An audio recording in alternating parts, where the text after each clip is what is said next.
keep focused on your vision and be aware of the shiny new things, but don't get too distracted.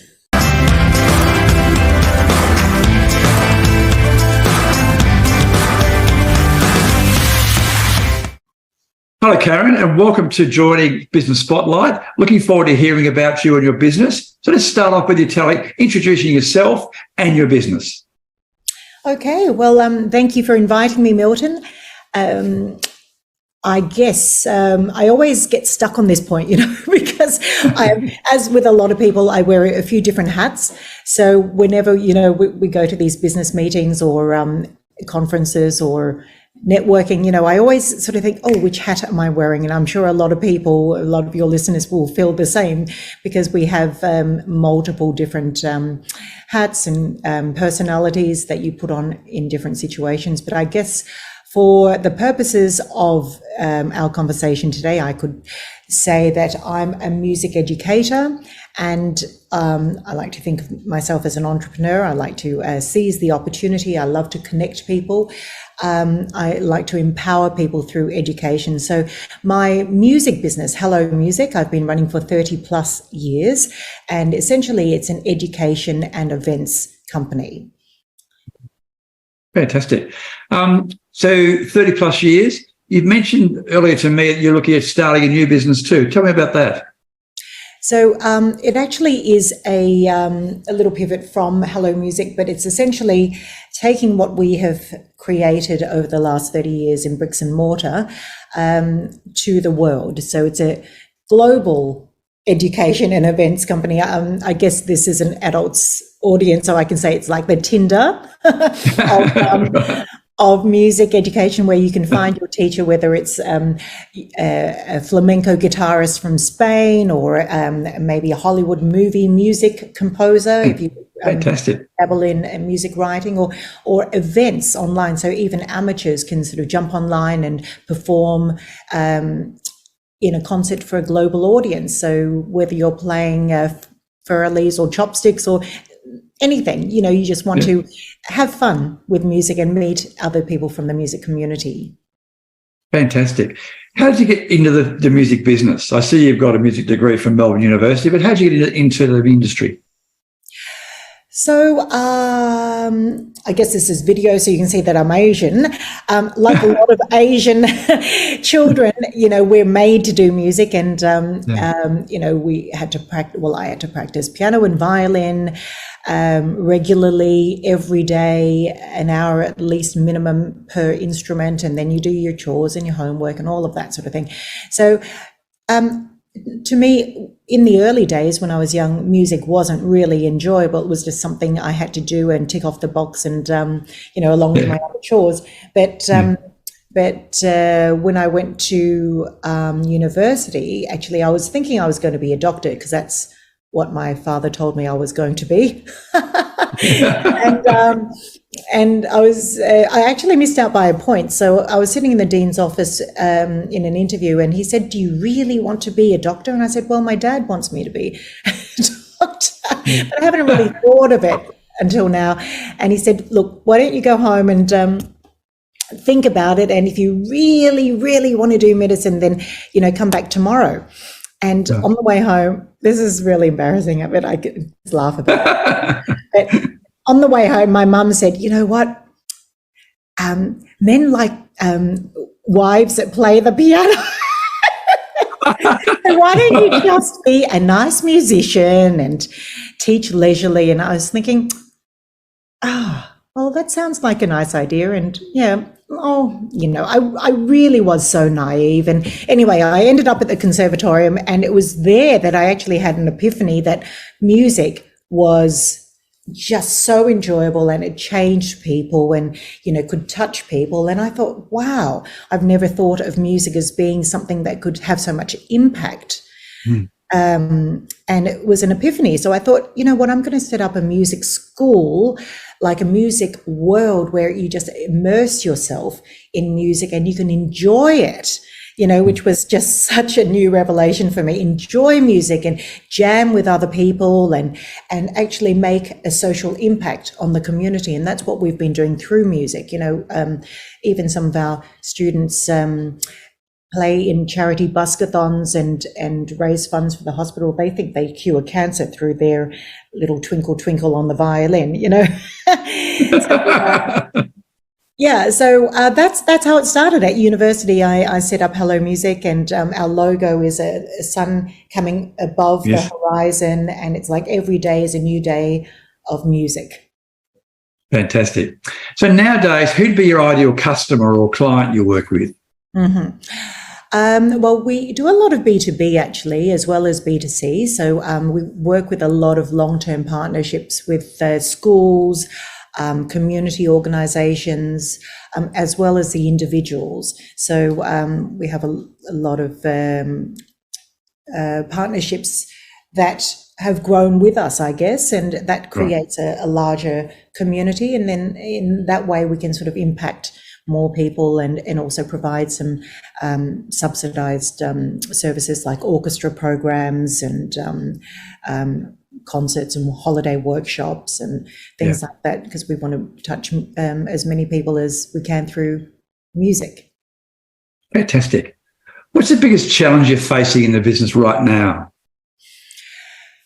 Challenge, I guess, as we grow, you just want to always keep the customized, personalized service that you would even if you only had 10 students.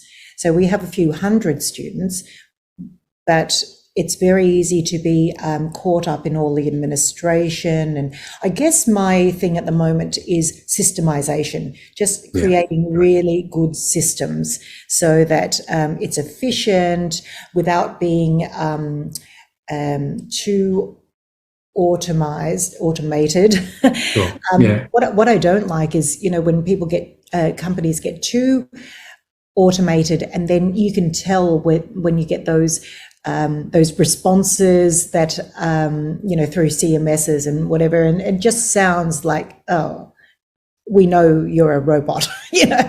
Absolutely. We want to keep it with that personalized, customized touch, and I think that's the challenge. As any company grows, you want to always look after the individual, because it's that customer focus that's so critical, which is lost on so many of our. We look at Qantas and Telstra and the banks. It goes on and on. That they've lost that personal customer service totally. That's right. It is starting to affect them too. Yeah. We don't want just a statistic of 70% customer satisfaction. We want 100%. Yep.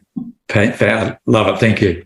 What are one or two actions that you were taking because of the pandemic, and how did they work for you? Oh, that was so interesting. I mean, it was sort of fun. Can I say that? I know I don't want to upset Really? In that it gave us a challenge to see how we could continue music despite the fact that we all had to learn how to use Zoom with music. And, the lag is a problem with music. You can't clap together, you can't sing together, it's going to be out of sync. So we had to be very creative and still keep the customers, or a lot of children, happy and not getting the glazed look because they've been on Zoom for 6 hours already with school. So we had things like pajama concerts. We had buskathons to raise funds for a school in Uganda, and help raise funds to build a school in Ghana. We had some incredible experiences that we wouldn't have even thought of having prior to lockdown. So we made it work, and as I said, we had a bit of fun, and from that came the idea to take Hello Music global, make it Hello Music World, and keep on continuing with the connections that we had made overseas, and even more, bringing music to the world. Fantastic. What's the biggest learning you've had since being a business owner? Oh, I'm still learning. Just to not take it too seriously, and like I'd always be thinking, oh, I'm running out of time. But sometimes things just happen when they're ready. I mean, not that you just sit back and wait for it to happen, but you keep pursuing things, keep your vision. But sometimes if you're hitting a brick wall, it just means that maybe that's not the direction, or that's not the partnership you need at that time. And if you fall over, just get up and keep going. And now, I mean, a lot of people in business know that you have to make the mistakes in order to learn, and it doesn't mean you failed, No, how true. What are some of the biggest issues you've had to overcome, though, on your journey in business? Issues, I guess learning how to build a good team, not expecting too much, I guess, appreciating everyone's different skills and what they bring to the environment and to the business. I think also just knowing that you have to keep on learning, that you've never learned it all with all the new technology and the new systems and the changing environment. And you just have to be ready to keep learning. Even if you have been in business for 30 years, it can actually mean that you have to learn more because things are changing all the time. So I'm open to that. Fantastic. And get lots of rest whenever you can, because there's no point being tired and grumpy. So take a break when you're feeling a little bit like you're drowning. Just be not too hard on yourself. Yeah, good advice. What have you learned about yourself during this journey?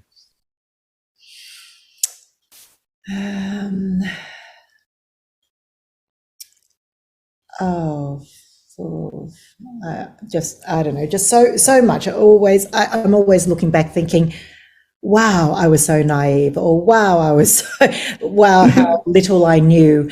But then some situations, like I won't go into it now, but I mean, I have been through some really tough times, and when I look back, I think, wow, how did I not collapse?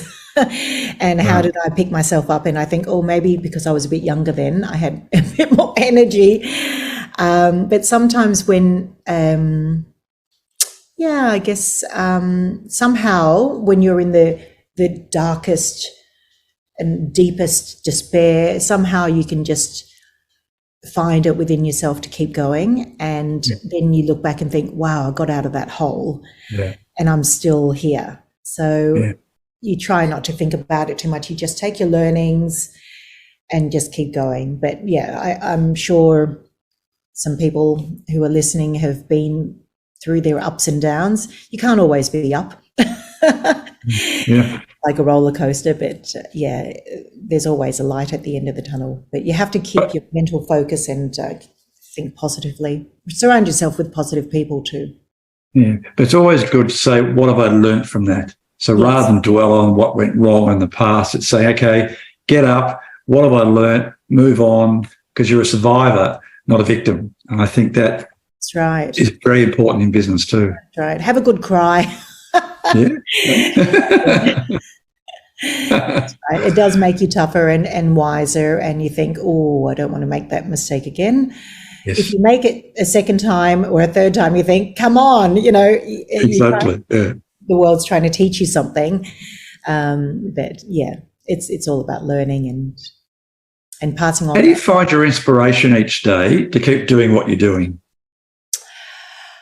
I think you have to keep it interesting for yourself, and if it feels like you're just going through the motions, then think of ways that are going to create some innovation in your business, some sort of change. Because if it feels a bit stale for you, it's quite possibly becoming stale for some of your customers as well.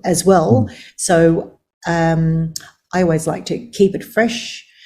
like a fresh coat of paint. You just want to think of new ways that your business can evolve, and even new types of partnerships can bring in a breath of fresh air. So, yeah, I'm always looking for something new. What would you say to someone who's thinking of going into business? I think skill up, definitely, because I think that I should have done my business studies first before making all the mistakes. But then again, you do tend to make mistakes regardless, because studying is one thing, and then implementation, or the real life experience, is always a bit different. But yeah, try to learn new skills all the time. I don't think that just one degree is enough. Just micro courses are good too, continuously. Yeah. If you started your business again, what would you do differently? I would probably, just look for systems to become a bit more efficient. Try not to don't work yourself into the ground. But it's hard because new businesses, you always have to do everything. Basically, like unblock the toilet, fix the exactly everything. Screws, and doing things all over, the stains on the carpet or whatever, as well as customer service, marketing. You have to know your accounts, keep on top of your accounts all the time. There's so much else to do, but finances are very important too. What's the best advice you give to your 18-year-old self? Just do it. Like, I think a lot of 18-year-olds would think that they can do it anyway. It's just that as we get older, I think we become wiser and more cautious. But actually, I did a lot of crazy big projects when I was 18, 19, 20 that I've even tried to replicate now in my old years, and they haven't gone as well. So if you have a vision, just go for it, and you can make it happen. I think the young people these days have the energy and the vision and the passion, and they're a lot probably savvier than a lot of us, and more courageous. Right. Just go for it. Do it. Great advice. Finally, what does the future look like, and do you see as the main challenges moving forward in your industry? I think technology is going to change a lot, and it has, and you can see it is changing every day. So just keep on top of it as much as you can. But I mean, I'm always guilty of chasing shiny new objects, but maybe keep focused on your vision and be aware of the shiny new things, but don't get too distracted. Fantastic. And finally, are there any offers you'd like to include in our newsletter and our information to any prospective customers or clients? Well, watch out for our new Hello Music World platform. If you love music, and if you're looking for something that is different to your current work, and just do something for yourself, learn something new, try to keep your mind active and decrease the chances of dementia and Alzheimer's. Music is a wonderful outlet. So we'd like to offer anyone that mentions Milton Collins and Action Coach, we'll give them a special gift voucher to come on board. Thank you so much. Karen, I've really enjoyed talking to you. Thank you so much. Thanks for the invitation. What a delight. Thank you so much.